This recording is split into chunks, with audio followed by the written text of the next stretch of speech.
something that it often comes back down to for me as the first step, which sounds so unimportant that I think most people will dismiss it immediately, but I think is can be, it's not for everyone, but I think for some people can be a way of trying to break out of that, is to go into your backyard, dig up a little bit of the grass that you probably have growing there, and grow a plant. Grow something that you can eventually eat yourself with your own hands. Get your hands dirty and do that. And I think that's a revolutionary act in a number of different ways.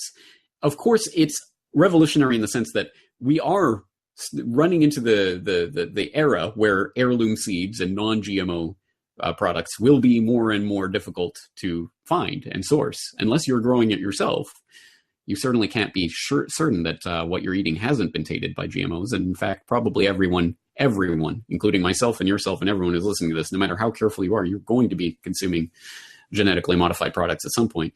Well, one way we can start to take back our independence is through food independence. And that is something that literally, and it's also it's a consciously revolutionary act as well, because the idea that has been drummed out of us is that our connection to the world around us is direct and is natural, that the world itself is abundant, and what we need is there.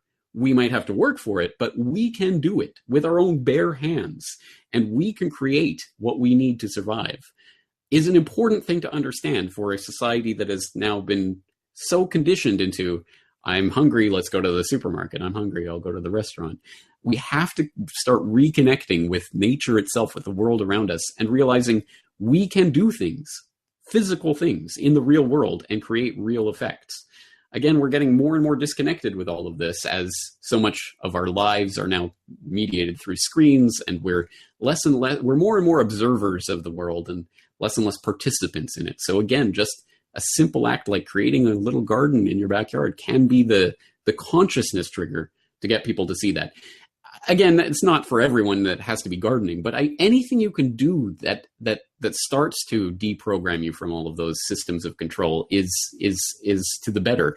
And for some people, that's going to be things like I know that one of my listeners is technologically inclined, is a coder, and had been listening to my program for a number of years and heard me ringing the alarm bell over and over and over about exactly what we're seeing now with the Google crackdown and altering algorithms so you can't find alternative information and all of this.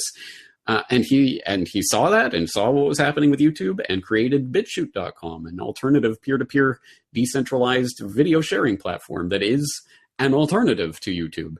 Excellent. Wonderful. That's it. We can do these things. We can figure out how to create our own infrastructure. But it is work. It is a task. It's not going to be easy. And I can't guarantee success overnight or anything of that sort.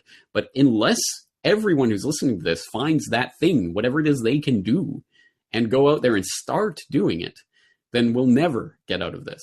And it won't come from me. It won't come from you. It will come from all of us taking whatever we do, because each one of us has our own talents and skills and gifts.